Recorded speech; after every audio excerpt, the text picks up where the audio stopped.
आज के इस वीडियो में हम चर्चा करेंगे DsP3 समीकरण पर।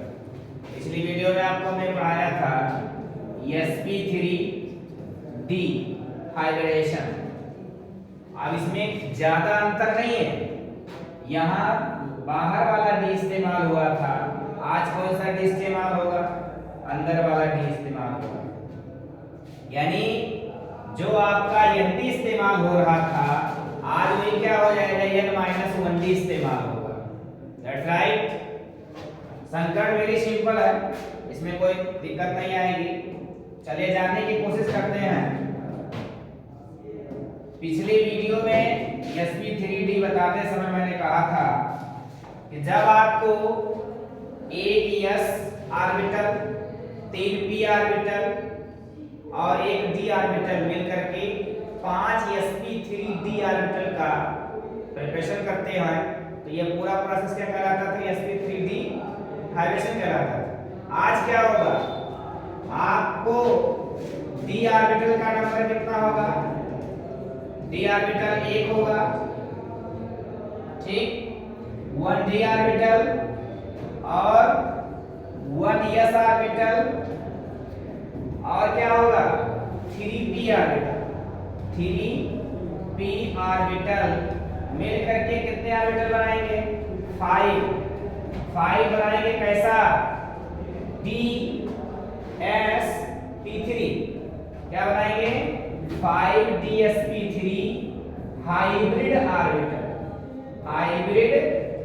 ऑर्बिटल। तो इस प्रोसेस को क्या बोलेंगे हम? sp3d हाइब्रिडेशन बोलेंगे। क्या बोलेंगे? dsp3 hybridisation. That's right. किसी को कोई प्रॉब्लम? अगर हमारे में एक d का, एक p का, एक d का, एक s का और 3p का मिलकर के 5 sp3d ऑर्बिटल बनते हैं, तो ये प्रोसीजर क्या कहलाता है? dsp3 हाइब्रिडेशन कहलाता है। पिछली वीडियो में भी हम इस पे चर्चा कर चुके थे, आज के इस वीडियो में भी कर लेंगे। चलिए करते हैं, एग्जांपल से ज्यादा समझ में आएगा।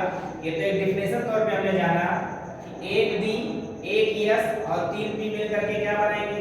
5 dsp3 ऑर्बिटल्स का निर्माण, ध्यान रहे, हाइब्रिड ऑर्बिटल का निर्माण करेंगे। That's right. एग्जांपल पर हम चर्चा करते हैं। एग्जांपल भी बहुत ही सरल भाषा में होगा, क्योंकि पिछले वीडियोज में हमने लगभग 3 से 4 हाइब्रिडेशन पढ़ भी चुके हैं। sp, sp2, sp3d, sp2, sp3d। अब आज हम चर्चा कर रहे हैं dsp3 पर। एग्जांपल हमारे सामने मान लीजिए दिया जाता है FeCO। ध्यान रहे, ये हमें लगता है कि गलत है, लेकिन अब हम लोग की हैबिट रहती है तो अक्सर हम लोग गलती कर जाते हैं, लेकिन आपको इसमें गलती नहीं करनी है। आपको कार्बन और ऑक्सीजन का जो साइज है लगभग बराबर रखना है। क्यों? क्योंकि कार्बन मोनोऑक्साइड यहाँ पर है का होल 5 और इस पर कोई भी चार्ज नहीं है। ये क्या है? एक संकुल आयन है। क्या है? संकुल आयन है। इसमें केंद्रीय परमाणु हमारा आयन F है, आयरन होगा। Fe का एटॉमिक नंबर क्या होता है? Fe के एटॉमिक नंबर क्या होंगे? 26। कितने होते हैं? 26 होते हैं। चलिए 26 में आगे हम चर्चा कर लेते हैं electron configuration. 1s2, 2s2, 2p6, 3s1 और 3p6 होगा। 3s2 कर लीजिए। 2 2 4 6 10 2 12 6 18। इसके बाद ये 4s में इलेक्ट्रॉन जाएगा। 4s में जाने के बाद किसमें लास्ट इलेक्ट्रॉन मारा जाएगा? 3d में। पिछली वीडियो मैंने बता रखा है कि d में ही अंतिम इलेक्ट्रॉन जाएगा। क्यों जाएगा उसका रीजन मैंने बता रखा है। 3d में कितने इलेक्ट्रॉन आएंगे? कितने शेष बचे हुए हैं? 2 4 6 10 हो गया, 2 12 6 18 2 20, कितने बचे? 6। इसमें कितने इलेक्ट्रॉन आएंगे? 6। कोई डाउट? ये हमारे आयरन का कौन सा स्टेट है? Ground state electron configuration. You have any problem? आगे और हम बात करते हैं, जल्दीबाजी ना करते हुए पर आराम से समझेंगे हम लोग। देखिए 4s में इलेक्ट्रॉन का संख्या 2 है, ऑर्बिटल 1 होता है।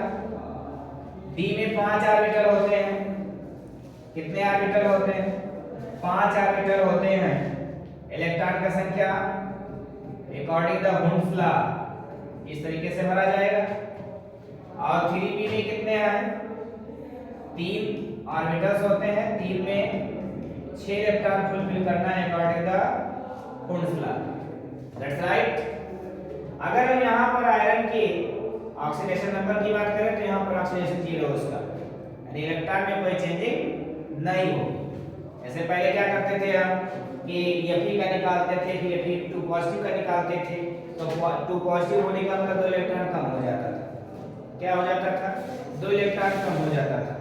आगे हम बात करेंगे, लेकिन देखिए यहाँ पर Fe का ऑक्सीडेशन स्टेट तो नहीं है, ऑक्सीडेशन स्टेट तो नहीं है, लेकिन यहाँ एक चीज की प्रॉब्लम है।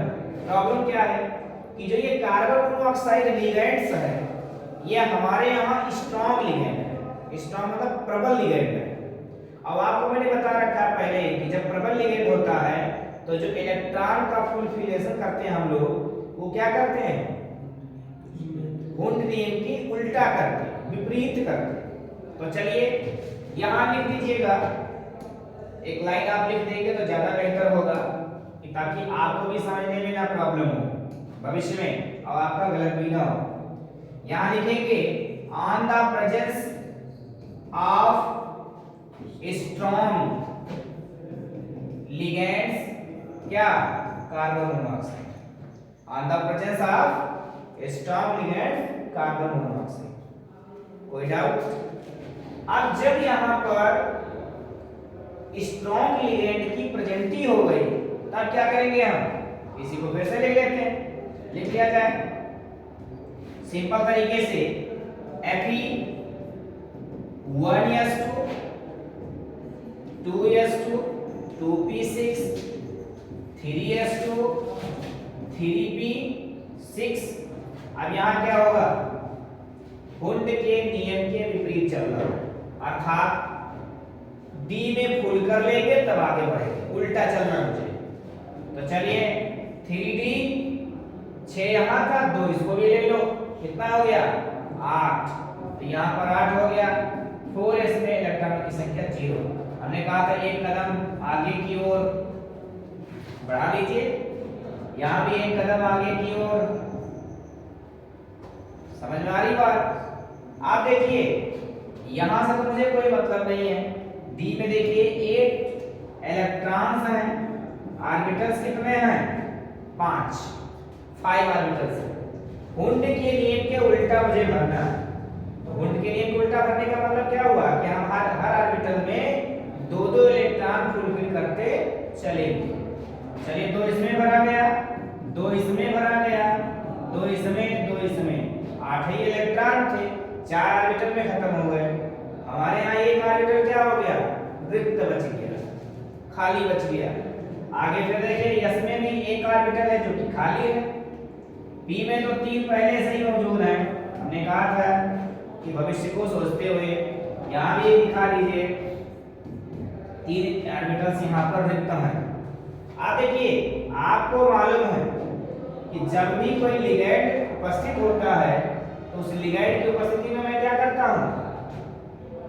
जब लिगैंड होगा तो ये लोग क्या करते हैं? इलेक्ट्रॉन का पेयर देते हैं। किसको देते हैं? जो आपका सेंट्रल मेटल होता है, केंद्रीय धात्विक परमाणु होता है, उसको ये लोग क्या देते हैं? इलेक्ट्रॉन युग्म देते हैं, अर्थात इलेक्ट्रॉन पेयर देते हैं। That's right. तो यहाँ अगर ये अर्धपूरित कक्षक अवेलेबल कराए कौन? Central atom.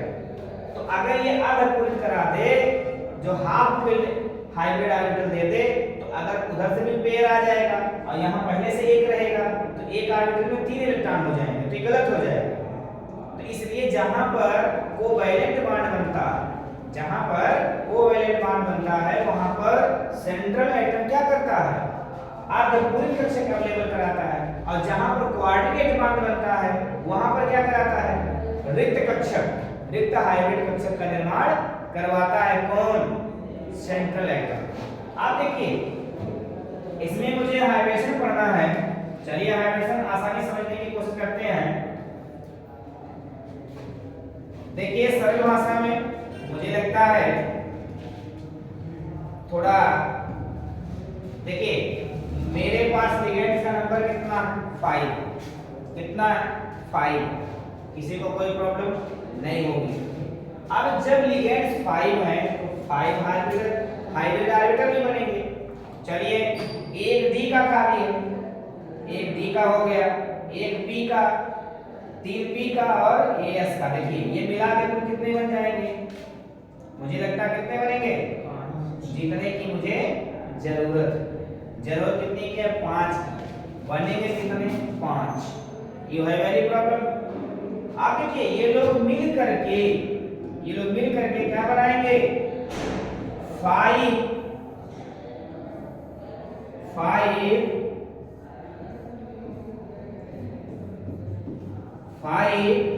DsP3। क्या बनाएंगे? DsP3 hybrid orbital. That's right. और इससे बनने का जो प्रोसेस है वो क्या है? वही तो है जो आप पढ़ रहे हैं। क्या है? DsP3 hybridisation. That's right. You have any problem? आप मुझे मालूम है कि जो 5 हाइब्रिड ऑर्बिटल हैं इन पांचों में ये पांचों लिगेंड्स आएंगे और एक एक पेयर का क्या करेंगे? दान करेंगे। चलिए यहां पर CO CO CO CO CO carbon monoxide. अब ये पेयर देंगे तो देखिए 2-2 इलेक्ट्रॉन दे देंगे ना, यानी एक पेयर जो है ये क्या करेगा? एक कार्बन मोनोऑक्साइड एक पेयर देगा, सब में इलेक्ट्रॉन फुलफिल हो जाएंगे। लेकिन ध्यान रहे इसमें क्या था? इसमें पहले से ही ये रिक्त था और इन्होंने 2 दिया एक तरफ से, तो बॉन्ड कौन सा बनेगा? बॉन्ड यहां पर बनेगा कोऑर्डिनेट बॉन्ड बनेगा। इसके साथ? Fe के साथ। चलिए हम Fe के साथ बनाते हैं। 5 लोग हैं, 4 लोग वर्ग के 4 कोने पर होंगे और एक लंबवत होगा। चलिए बना देते हैं। वर्ग के 4 कोने पर कौन है? Carbon monoxide, carbon monoxide, carbon monoxide, carbon monoxide. आप देखिए ये लोग किस पे हैं? वर्ग पर। किस पर हैं? वर्ग पर हैं। आसानी के साथ वर्ग पे इसको व्यवस्थित कर लें। देखिए आप लोग थोड़ा माप किया और अच्छे से बनाइएगा। हमने तो फिलहाल जैसा बना पाया वैसा बना दिया। चलिए नेक्स्ट चांस में बात करते हैं। एक कैसा होगा? एक लंबवत होगा। क्या होगा? लंबवत होगा। अब इनकी ज्यामिति कैसी बनेगी? मैंने आपको पिछले वीडियो में बता रखा है कैसी बनेगी। देखिए ये लंबवत जुड़ गए, ये इस तरीके से बनेगी। अब इसमें डिफरेंट केवल इतनी सी बात का है कि वहां पर बाह्यतम डी इस्तेमाल हुआ था और यहाँ पे क्या हो रहा है? आंतरिक अंतर डी इस्तेमाल हो रहा है। यानी वहां पर एन डी इस्तेमाल होता था और यहाँ पे क्या हो रहा है? N-1 डी इस्तेमाल हुआ है। अब यहाँ बांड कौन से बन रही है भी जान लीजिए आप। मैंने क्या कहा कि यहाँ जो लिगेंड्स है ये पेयर का दान दे रहे हैं, तो बनाएंगे कौन सा बांड? कोवैलेंट बांड नहीं बनाएंगे बल्कि कोऑर्डिनेशन बांड बनाएंगे। अब देखिए ये बांड कैसा है? कोऑर्डिनेट बांड है। That's right. किसी को कोई प्रॉब्लम? ये संकुल कंडीशन में दिखाया गया है तो मुझे लगता है कि मुझे भी संकुल कंडीशन में दिखाना चाहिए। ये थोड़ा तिरछा लग रहा होगा तो सीधा कर लेते हैं तो आपको थोड़ा अच्छा लगेगा, बड़ा भी हो जाए। आप देखिए हमें लगता है कि ज्योमेट्री आपको अच्छे समझ में आ गई होगी। किसकी? DsP3। एक बार फिर से चर्चा कर लेते हैं कि आपको यहाँ लिखा गया है DSP3 और इसमें पिछली वीडियो क्या पढ़े थे sp3d। तो आपको एक चीज खाली इसमें डिफरेंस दिखाई दे रहा है, यहाँ पर डी लास्ट में है और यहाँ पे डी पहले। इससे मुझे पता चल रहा है इसमें हमें 1 n - 1d इस्तेमाल हो रहा है और इसमें nd इस्तेमाल हो रहा है। That's right. वहां पर कोवैलेंट बॉन्ड बना था, यहाँ पर कौन सा बॉन्ड बन रहा है कोवैलेंट बॉन्ड बन रहा है। You have any problem? भगवान ने करे आपको प्रॉब्लम होती है, you tell me your problem comment box. तब तक के लिए वेलकम।